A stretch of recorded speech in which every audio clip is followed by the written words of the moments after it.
3000. Nous n'avons plus d'oxygène. Proximité de sol. Aéropérou 603. Nous avons une urgence.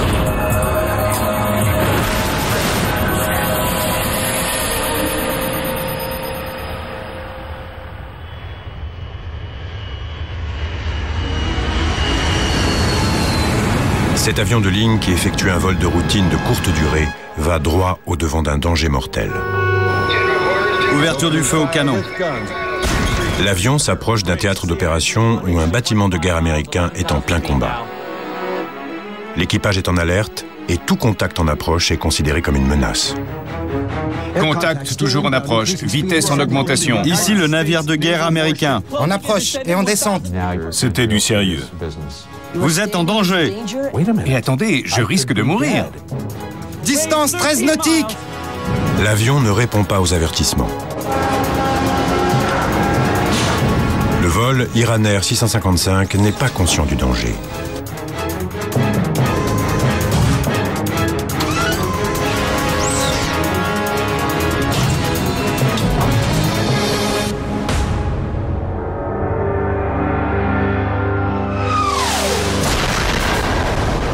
« 1988.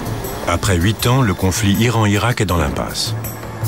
Dans cette guerre d'usure, les exportations de pétrole de ces deux pays producteurs constituent des cibles de choix. Les États-Unis jouent alors le rôle de chien de garde dans le Golfe Persique. Plus de 30 bâtiments de guerre de l'US Navy protègent les pétroliers des autres pays. À l'aube du 3 juillet, au bout d'un mois de patrouille, l'USS Vincennes fait route vers un port du Bahreïn où l'équipage s'accordera quelques jours de repos.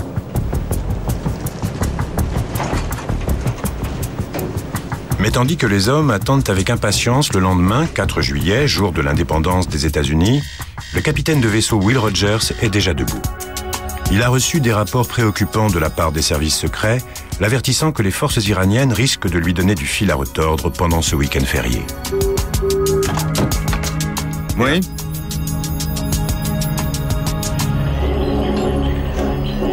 Dans le CO, le central opération du Vincennes, l'officier de quart a reçu un message classé urgent d'un autre bateau de la Navy, selon lequel des canots iraniens armés harcèlent un navire marchand pakistanais. Commandant, vous devriez descendre. Le Montgomery est dans un drôle de guêpier. J'arrive. La frégate USS Elmer Montgomery croise au nord du Vincennes, non loin du détroit d'Ormuz, une des régions où les bateaux iraniens mènent activement des attaques contre les pétroliers au sortir du Golfe Persique.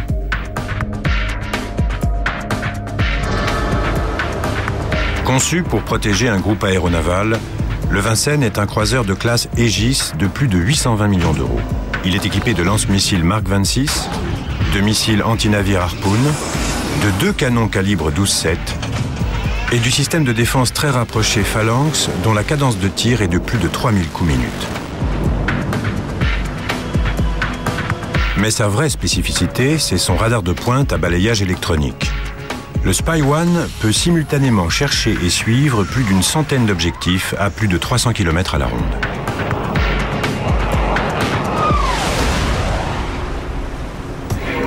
Pour les hommes d'équipage comme Mike Zunino et Mark Nilsson, c'est la guerre des étoiles en haute mer. J'étais très fier. Techniquement, on avait l'impression d'être fort, en sécurité. C'était le bateau à bord duquel il fallait être, où on se sentait invincible. Nous disposions d'une partie de l'armement et des radars les plus sophistiqués. Rien ne nous était impossible. Dans le CO, le commandant Rogers dispose d'un système de commandement et de contrôle informatisé dernier cri. Ces écrans radars grand format lui donnent instantanément une image de la situation tactique.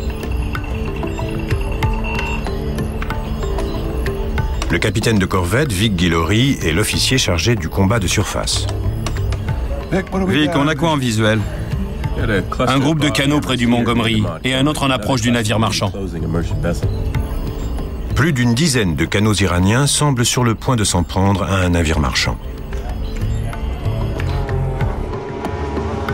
Les gardiens de la Révolution, un groupe paramilitaire intégriste iranien, utilisent ces petites embarcations rapides pour mener leurs actions. Nous savions qu'ils disposaient de roquettes, de mitrailleuses, et que s'ils arrivaient en deçà d'une certaine portée, ils pouvaient tirer leurs roquettes et être dangereux. À l'époque, les forces iraniennes attaquent jusqu'à 13 pétroliers étrangers par mois. Leur objectif étant d'empêcher Saddam Hussein d'exporter son pétrole. Le commandant Rogers envoie son hélicoptère indicatif Ocean Lord pour voir ce que préparent les canaux. Reçu. Vincennes, terminé. Guidez Ocean Lord. Ocean Lord est un Seahawk fabriqué par Sikorsky, un hélicoptère bimoteur de reconnaissance, de lutte anti-sous-marine et de lutte anti-navire de surface. Trinity Sword, on vous reçoit. Guidage vers Montgomery. Le pilote d'Ocean Lord ne tarde guère à repérer les canaux. Leur comportement n'a rien de suspect. Mais lorsque l'hélicoptère s'approche trop des bateaux, ces derniers réagissent instantanément en tirant une salve d'armes antiaériennes. Bon sang! Trinity, Ocean Lord 2-5, essuyons des tirs. Manœuvre d'évasion. 2-5, Trinity Sword, des blessés? Confirmé tir ennemi. Trinity Sword, pas de blessés. Confirmons 8 à 10 rafales du groupe le plus au nord des canaux iraniens. À vous. Ocean Lord, Trinity Sword, rentrez immédiatement sous la couverture de Vincennes. rapprochez-vous d'Ocean Lord. En avant toute, cap 3-3-0. En vertu des règles d'engagement américaines, c'est un cas d'autodéfense et le commandant Rogers peut riposter avec force. Branle-bas de combat. Officier chef de quart, branle-bas de combat. La situation s'envenime rapidement. Branle-bas de combat. À tous les personnels, rappel au poste de combat. Quand on passe en branle-bas de combat, toutes les écoutilles doivent être verrouillées et on passe à un certain niveau de défense. À ce moment-là, vous mettez votre casque et votre masque à gaz. Personne n'a plus le droit de se déplacer. Chacun devant rester à son poste pour faire son travail. Seulement 6 minutes et demie après que le commandant Rogers a rappelé au poste de combat, le Vincennes est paré à se battre. L'équipage a bien souvent répété les exercices d'alerte, mais cette fois, c'est pour de vrai. Ce jour-là, une équipe de télévision de la marine est présente pour faire un reportage, tandis que le bâtiment file plein nord à plus de 30 nœuds. Le commandant Rogers s'apprête à un face-à-face mortel avec les canaux iraniens. Ce sera le baptême du feu du Vincennes et le résultat sera catastrophique.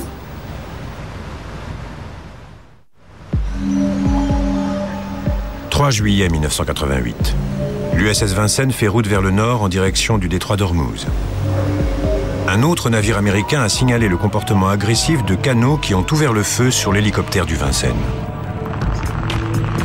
Bon sang! Le capitaine de vaisseau Will Rogers n'est en poste dans le golfe Persique que depuis un mois. Mais il s'est déjà taillé la réputation d'un homme prêt à prendre des actions musclées et son navire a été surnommé le robot croiseur.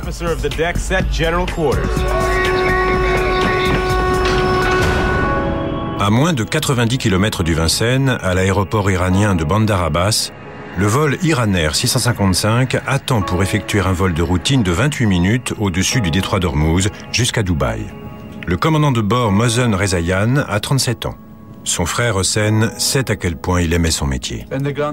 Attendons autorisation du contrôle aérien. Il adorait vraiment son travail. Vraiment. Il comptait déjà plus de 10 000 heures de vol.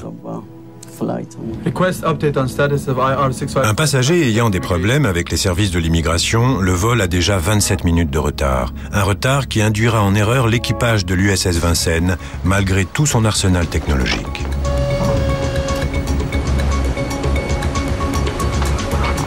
Sur le pont, l'équipe télé de la Navy continue de filmer, alors que le Vincennes arrive à portée de tir des embarcations iraniennes.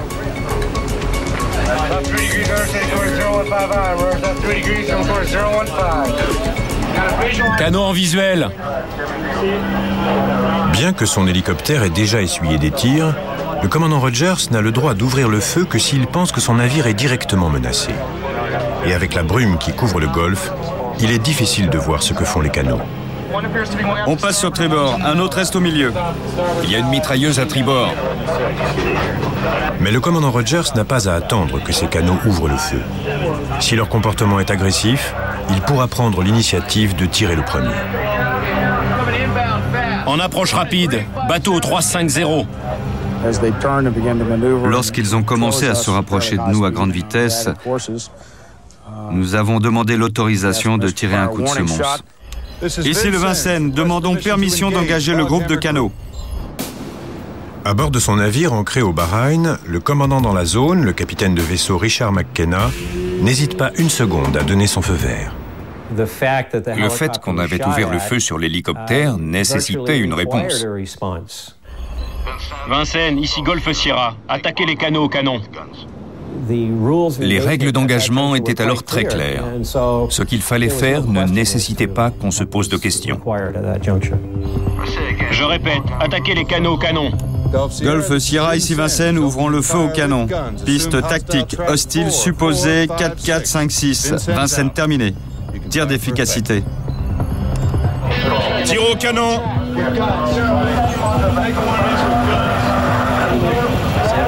À 9h43 du matin, la situation vire à l'affrontement. Le bateau a tremblé. C'est un canon de 12,7. Il faut beaucoup de puissance pour envoyer un projectile.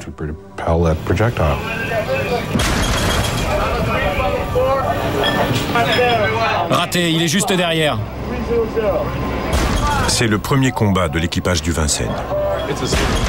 Nous ne pensions pas du tout à la probabilité d'un combat, même si on était à bord d'un navire de guerre. C'est comme les gens qui disent « ça ne nous arrivera jamais, pas à nous ». Et pourtant... Les canots ripostent à leur tour, mais leurs armes n'ont pas la portée nécessaire pour toucher le croiseur.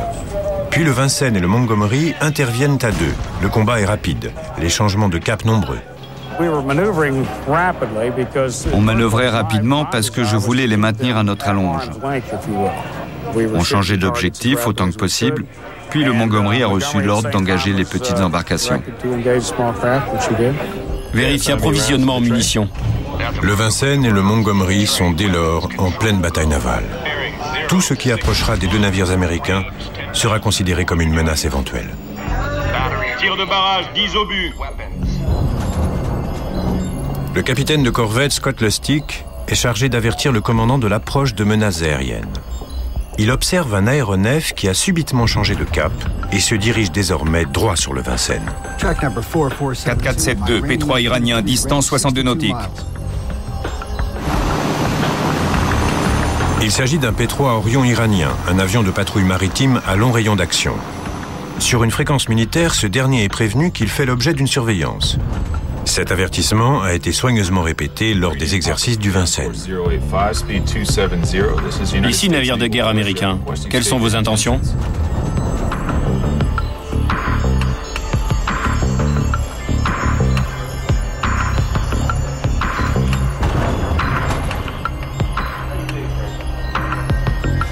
Navire américain, ici Papa 3 iranien.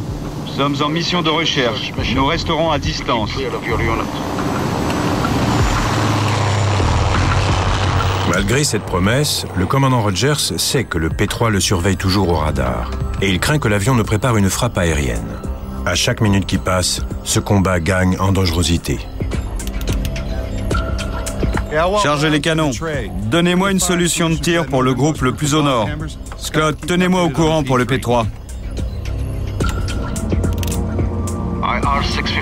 Pendant ce temps, les passagers du vol 655 ont embarqué et le commandant de bord, Mohsen Rezayan, s'apprête à décoller. En ce 3 juillet, 10 vols civils doivent décoller de Bandar Abbas. Mais l'armée de l'air iranienne utilise elle aussi cette piste.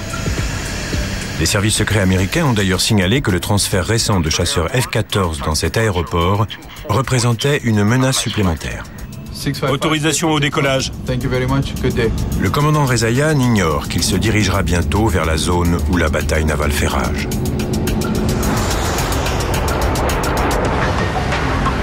Quelques secondes après son décollage, l'avion d'Iran Air est repéré par le radar du Vincennes. Malgré sa sophistication, ce dernier ne peut pas déterminer la taille ou le type de l'appareil. Anderson, le marin chargé de l'identification, suit la procédure habituelle pour déterminer si l'avion est hostile ou non. La première étape consiste à utiliser l'IFF, l'identification ami-ennemi. Tous les gros avions disposent d'un système IFF. Chacun d'eux a un code qu'on consulte pour obtenir plus de renseignements.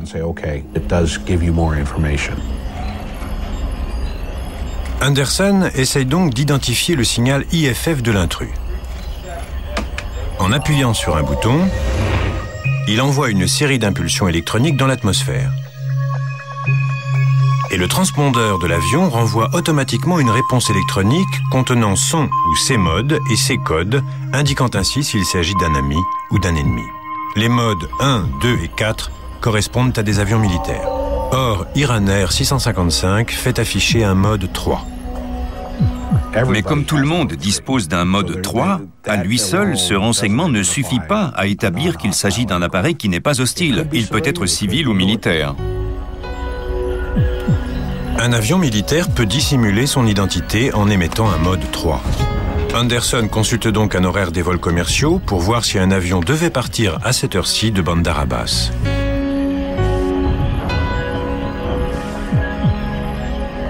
Mais il n'en trouve pas. Avion iranien non identifié au cap 203, vitesse 303 nœuds, altitude 4000 pieds. Le Vincennes tente alors de contacter directement l'avion sur une fréquence de détresse militaire. À 40 nautiques de vous, vous approchez un navire de guerre américain en eau internationale. Quelles sont vos intentions? À vous.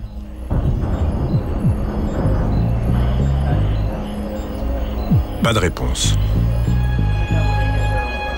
Malgré la technologie de pointe dont il dispose, le Vincennes n'est pas équipé d'une radio émettant sur les canaux utilisés par l'aviation civile. Avion non identifié au cap 206. La dernière option consiste donc à appeler l'avion mystère sur la fréquence de détresse civile internationale. Vous approchez un navire de guerre américain, restez à distance. Toujours pas de réponse. L'intrus se rapprochant de plus en plus du Vincennes à raison de 8 km/min, Anderson s'inquiète lorsqu'il constate que le signal IFF semble avoir changé. L'avion émet les modes 3 et 2, 1100. Or, lorsqu'il consulte la liste des codes, Anderson fait une découverte pour le moins troublante. 1100 laisse entendre qu'il s'agit peut-être d'un F-14 iranien. À tous les postes, identification. J'ai un mode 2 possible. Piste 4, 1, 3, 1, 1, 1, 0, 0. Indique un F-14. Mode 2 possible. F-14. Je répète, mode 2 en approche. L'alerte d'Anderson se répand comme une traînée de poudre dans le central. L'avion apparaît dès lors comme un F-14 sur l'écran du commandant Rogers.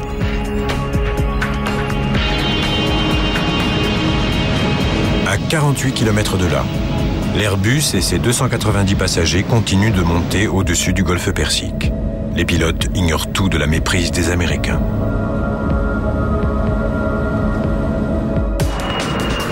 Ils ne savent toujours pas qu'ils volent en direction de la zone où l'USS Vincennes est en plein combat.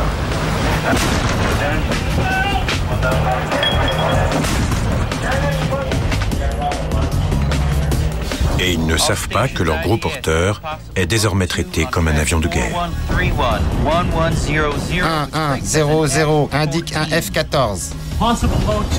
Dans le CO, le vol 655 est considéré comme un F-14 hostile. Dans les années 70, les États-Unis ont vendu 80 F-14 à leur allié de l'époque, le Shah d'Iran. Ce sont les chasseurs les plus performants de l'armée de l'air iranienne.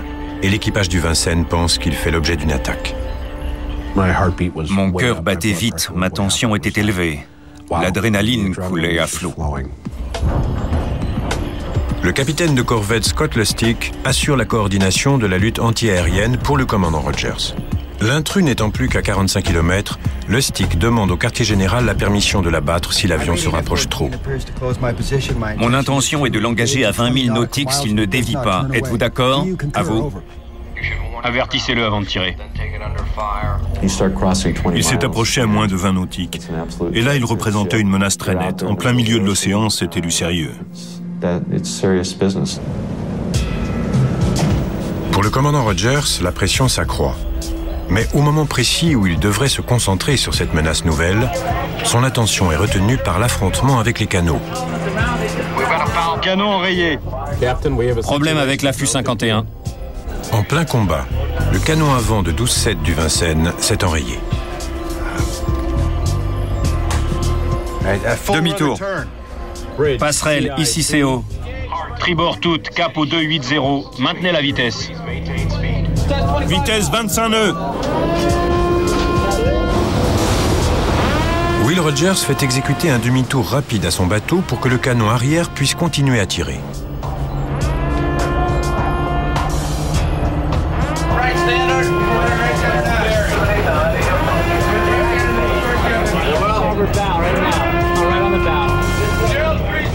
Le bateau a penché. Tout ce qui n'était pas arrimé s'est cassé la figure. Il s'est vraiment beaucoup incliné. Si vous étiez debout, il fallait vous cramponner à quelque chose pour ne pas tomber. Pointez le canon arrière.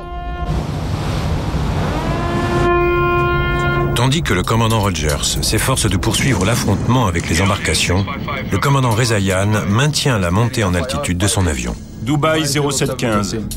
Confirmé, code transpondeur 6760. Affirmatif. Cette confirmation selon laquelle l'avion transmet le bon code IFF civil permet d'identifier facilement l'appareil sur le radar.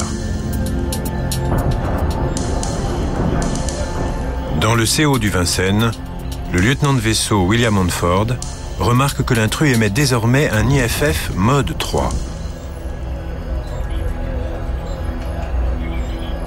Et il se dit qu'il ne s'agit finalement peut-être pas d'un appareil militaire. Commandant, c'est peut-être un avion de ligne. D'un geste, Will Rogers indique qu'il a entendu. Mais le silence de l'avion l'inquiète. L'avion a été averti à plusieurs reprises, mais il a continué à se rapprocher. Et le temps est un facteur critique. Si j'avais eu beaucoup de temps, j'aurais pu faire le tri entre les différents renseignements. Lorsque l'intrus franchit la limite des 20 nautiques, soit 37 km, le Vincennes l'enjoint une nouvelle fois de dévier son cap. Vous êtes en danger et vous pouvez faire l'objet de mesures défensives de la part des États-Unis. Restez à distance. Le commandant Rogers a désormais toute autorité pour faire abattre l'avion. Souhaitez-vous l'engager à 20 nautiques? Souhaitez-vous engager l'objectif à 20 nautiques?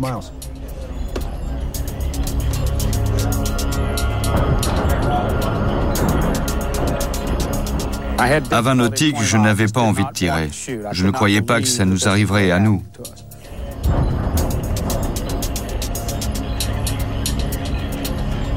Souhaitez-vous l'engager à 20 nautiques? Négatif. Le commandant Rogers retarde son ordre de tir, espérant que l'avion va finir par répondre aux mises en garde du Vincennes. Mais la suite ne lui donnera pas raison. L'officier marinier John Leach assure le contrôle aérien tactique. Son rôle consiste à s'assurer que tous les contacts aériens sont soigneusement gérés. Et ce qu'il annonce semble devoir lever les derniers doutes. Il s'agirait bien d'un avion hostile. Altitude en baisse. Il voit l'avion plonger vers le Vincennes comme pour l'attaquer. Là, ça devient très sérieux, car tout peut arriver. L'avion peut vous tirer dessus ou se jeter lui-même sur vous. Et 15 nautiques, ça n'est pas loin. Donc c'est sérieux. Avion iranien au cap 211.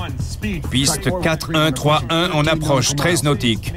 Navire américain en eau internationale. Et attendez, je risque de mourir.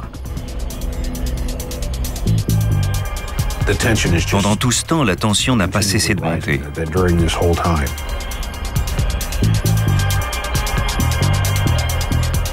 Tout le monde était à cran et se demandait ce qui allait se passer. Mesures défensives de la part des États-Unis. Contact aérien en approche et en descente. 1000 pieds par 1000. Distance 13 nautiques. Mon Dieu, il se rapproche, il se rapproche. Que va faire le commandant? Qu'est-ce que eux, ils vont faire? vol Iran Air 655 sort de la zone du contrôle aérien de Bandar Abbas. Bon vol. Merci, bonne journée.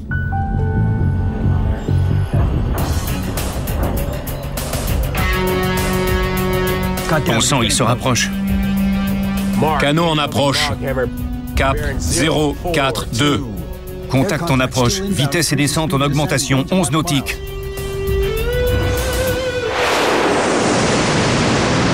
Ce que le commandant Rogers redoute le plus, c'est que le Vincennes connaisse le même sort que l'USS Stark.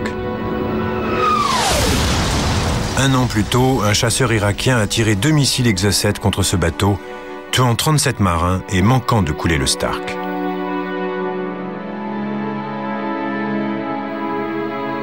L'enquête avait mis en lumière les défaillances du commandement. Le Stark ne s'était pas défendu. Son commandant avait reçu un blâme et avait été autorisé à démissionner. Contact en approche. Vitesse et descente en augmentation. 11 nautiques. Le commandant Rogers n'a pas envie de commettre la même erreur. Le temps est un facteur critique. À un moment donné, il faut prendre une décision. Quand l'appareil est passé sous la barre des 10 nautiques, soit je prenais la décision, soit je ne la prenais jamais, car on tombait en dessous de la portée de l'armement. L'heure est grave. Le capitaine de vaisseau Will Rogers fait tourner sa clé, autorisant la mise à feu.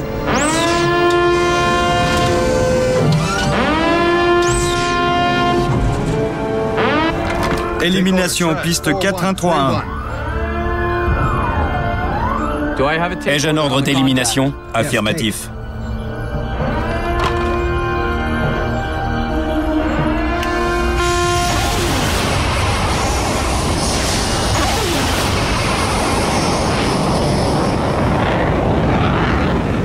Missile tiré, rail vide.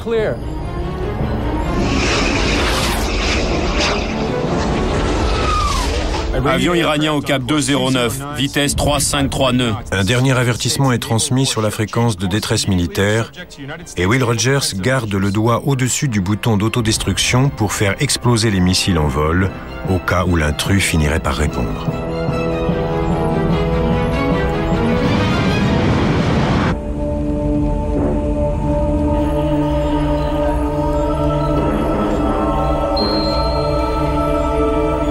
« 10 secondes avant interception. »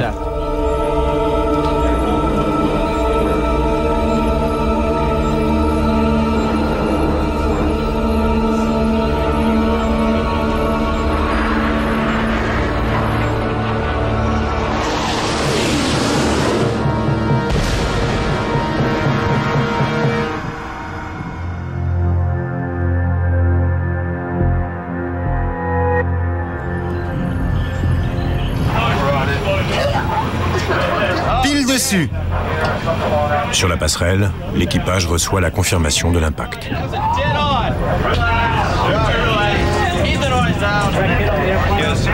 L'avion qui semblait vouloir les attaquer a été détruit. Le commandant Rogers pense avoir sauvé son bateau. Rien n'est moins vrai. Loin d'avoir sauvé son équipage, il a pris une décision qui choquera le monde entier.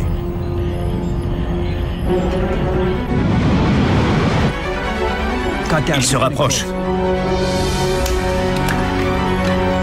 En plein cœur de l'affrontement avec les embarcations iraniennes, au milieu du détroit d'Ormuz, l'USS Vincennes a détecté un intrus.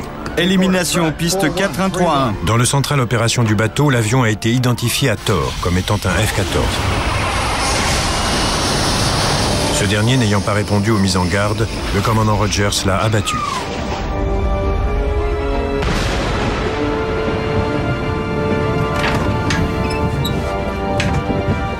Mais le commandant du Vincennes a commis une erreur tragique.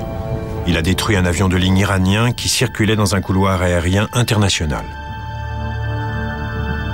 Les 290 passagers et membres d'équipage sont morts. La télévision iranienne retransmet les images macabres des corps flottant dans le golfe Persique. Pour le commandant américain, ce fardeau est lourd à porter. Quelles que soient les erreurs qui ont pu être commises, c'est lui qui porte la responsabilité finale de cette tragique méprise.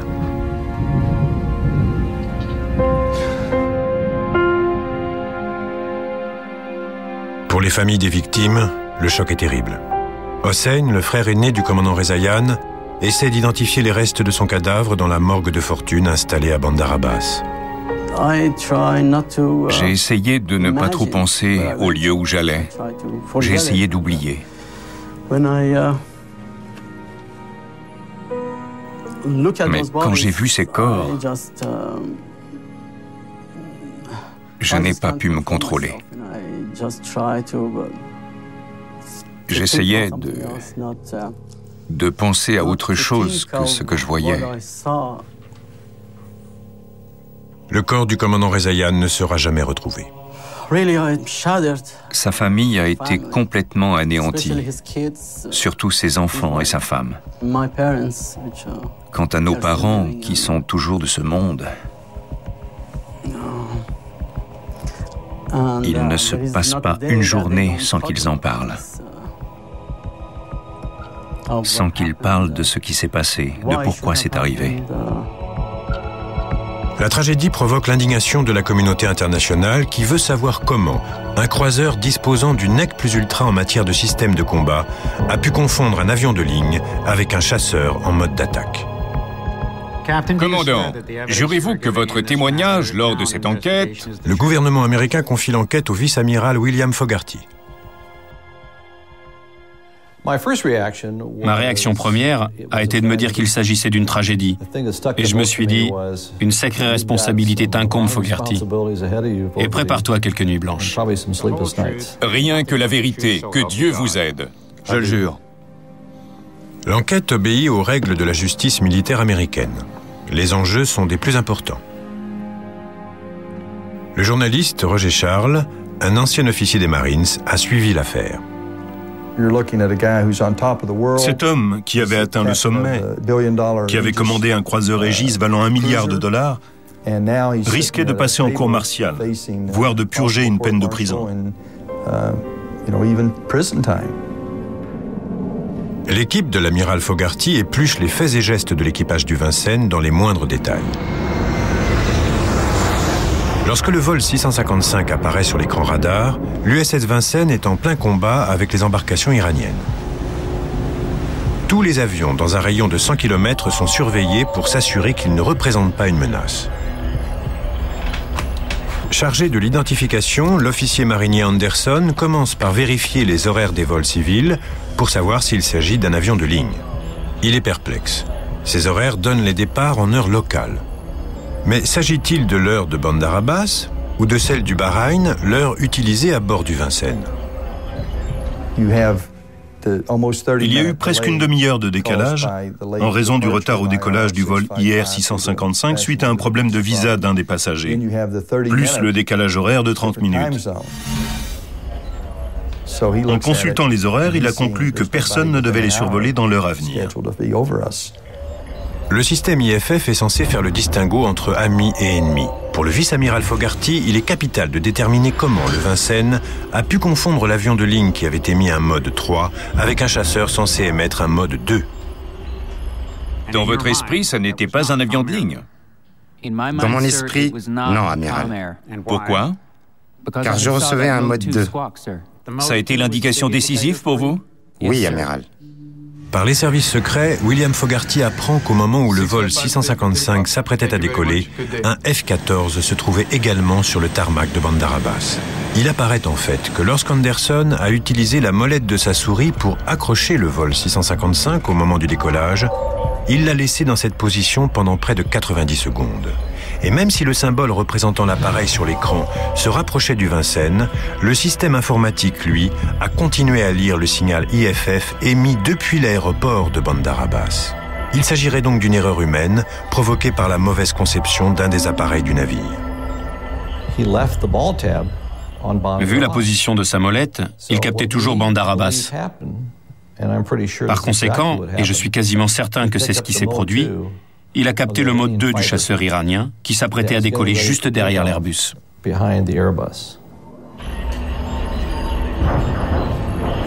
L'identification correspondant à celle d'un F-14 semble en outre corroborer la mise en garde des services secrets qui annonçaient d'éventuels problèmes lors du week-end du 4 juillet. Le commandant Rogers conclut donc que cet avion s'inscrit dans une action air-mer visant le Vincennes.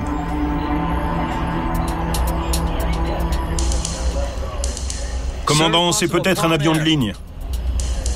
Il accorde par conséquent moins d'importance à l'information transmise par son lieutenant de vaisseau. Vous souvenez-vous avoir entendu le lieutenant de vaisseau Montford vous avertir? Je m'en souviens très bien.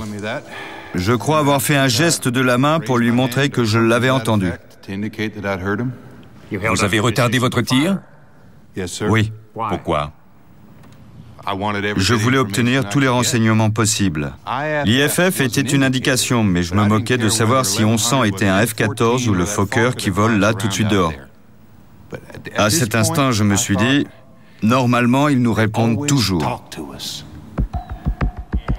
Avion iranien au cap 211. Le Vincennes a émis pas moins de 10 avertissements radio. Pourquoi le vol 655 n'a-t-il jamais répondu? Ce qui est sûr, c'est que l'avion n'a pas répondu aux injonctions. Le commandant devait obtenir la preuve qu'il s'agissait d'un avion de ligne. Or, il ne l'a jamais obtenu.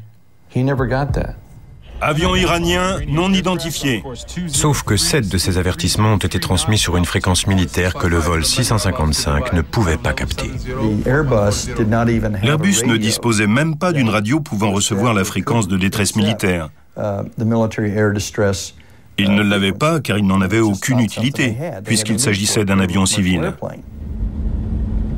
Le Vincennes n'émet que 3 avertissements sur la fréquence de détresse civile et il omet en outre d'identifier clairement l'avion qu'il tente de contacter.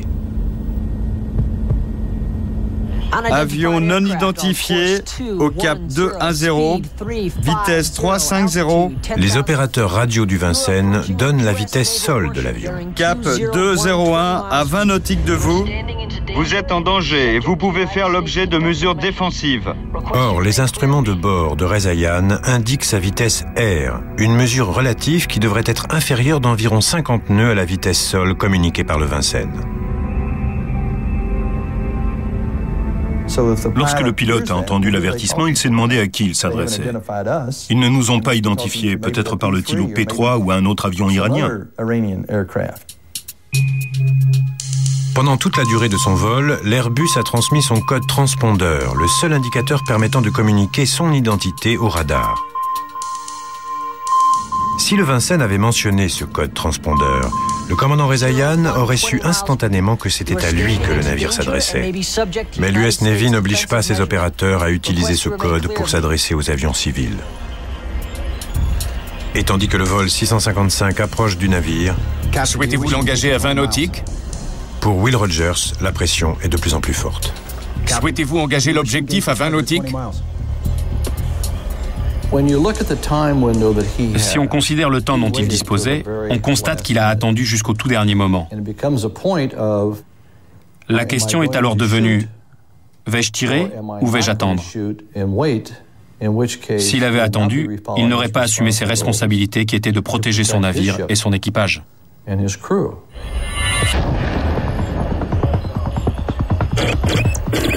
Le facteur clé dans la prise de décision de tirer a été l'information selon laquelle l'avion descendait vers le Vincennes comme pour l'attaquer.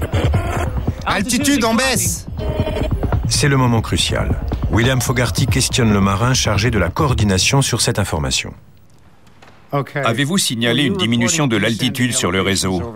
Sur le réseau du bateau? Oui, amiral. En d'autres termes, quand vous avez vu que cet avion descendait, vous l'avez signalé au capitaine de corvette Lustig, au commandant, à Golf Whiskey? Oui, amiral. À la manière d'une boîte noire, les ordinateurs du Vincennes ont enregistré toutes les données diffusées sur les écrans du CO. Or, elles montrent que le vol 655 n'a jamais réduit son altitude. En fait, il n'a jamais cessé de monter. On ne s'attendait pas du tout à ça.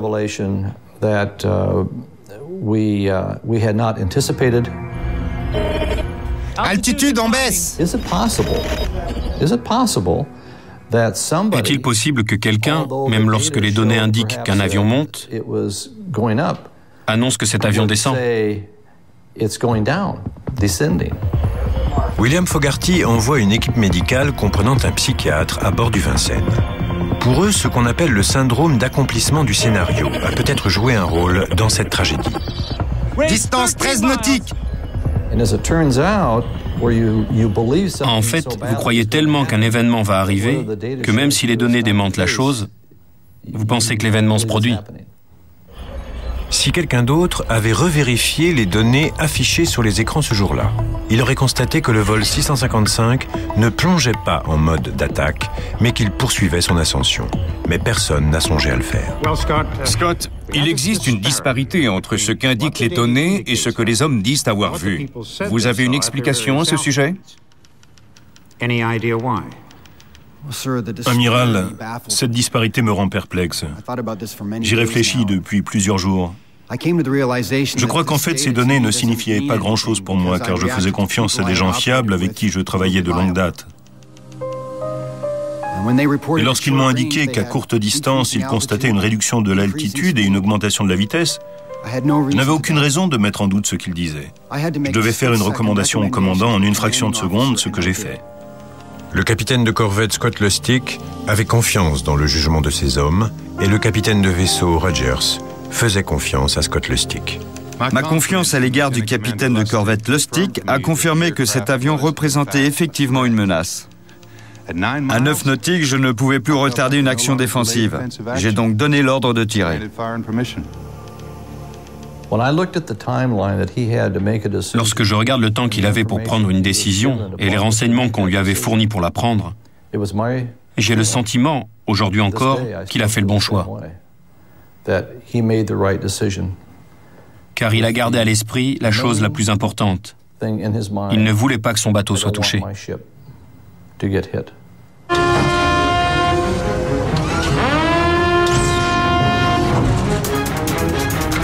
Élimination, piste 4131. Le central opération du Vincennes a transmis à l'équipage des données exactes. Mais la peur de ces hommes a créé une menace qui n'existait pas.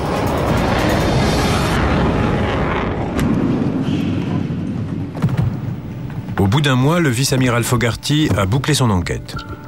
Il conclut que la destruction du vol Iran Air 655 n'est en aucun cas le résultat d'une négligence ou d'une conduite fautive de la part des marins de l'US Navy. Le commandant Rogers a fait preuve de prudence compte tenu des renseignements qui lui avaient été transmis et du peu de temps dont il disposait pour prendre une décision. Et William Fogarty affirme que l'Iran a sa part de responsabilité pour avoir envoyé un avion de ligne à proximité du cadre des hostilités.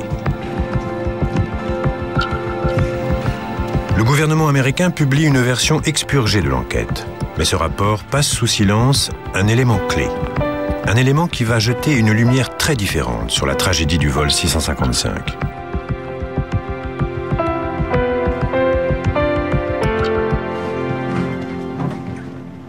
En août 1988, l'enquête officielle conclut donc que l'équipage et le commandant du croiseur USS Vincennes ont réagi de manière appropriée face à ce qu'ils ont pris pour une menace.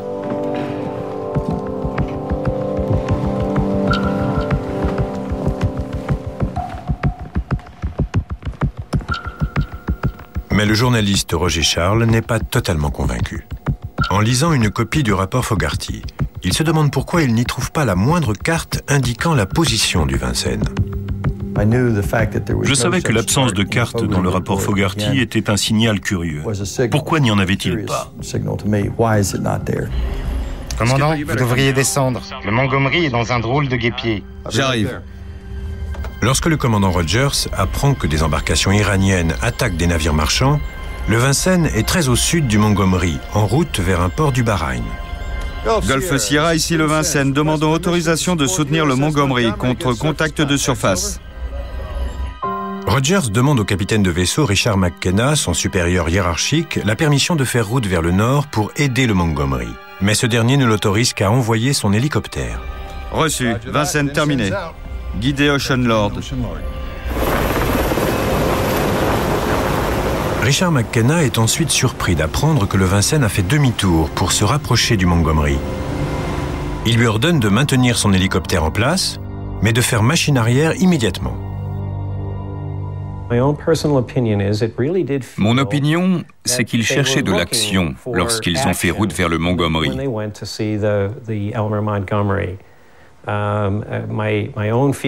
j'avais le sentiment qu'on maîtrisait la situation. Et c'était à moi de décider. Mais bien qu'on leur ait indiqué une autre position, ils ont pris sur eux d'aller sur place. À cet égard, le sentiment général, et pas seulement le mien, c'est qu'ils cherchaient des ennuis.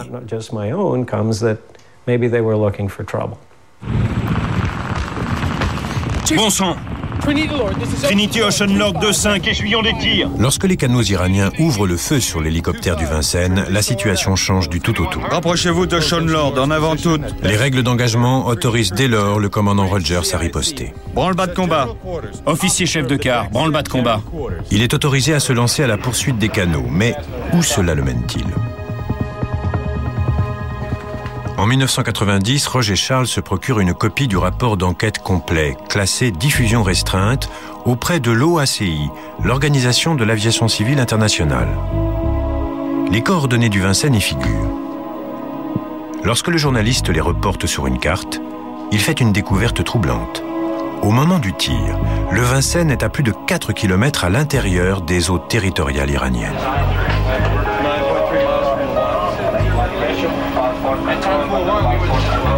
Nous sommes environ à 9 nautiques de l'île de Keshem. En pourchassant les canots jusque dans les eaux iraniennes, Will Rogers a placé son bateau directement en dessous de la trajectoire de vol de l'Airbus d'Iran Air.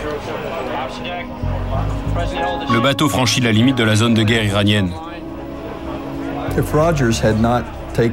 Si Rogers n'avait pas lancé le Vincennes à l'attaque des embarcations, le vol IR-655 n'aurait jamais été abattu. C'est clair.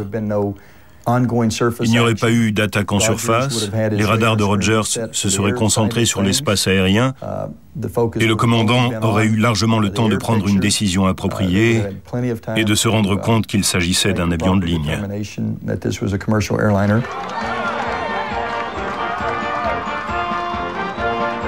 Malgré la tragédie, les hommes du Vincennes sont accueillis en héros lorsque le navire revient à San Diego.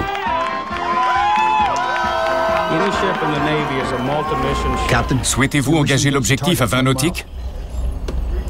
Le capitaine de corvette Le Stick reçoit la Navy Commendation Medal pour sa capacité à conserver son calme et son assurance sous le feu. Élimination piste 4-1-3-1. Quant au capitaine de vaisseau Rogers, il reçoit la Legion of Merit pour son commandement. Depuis, les deux hommes ont pris leur retraite. Chaque année, les familles des passagers du vol Iran Air 655 viennent rendre hommage à leurs morts au milieu du golfe Persique.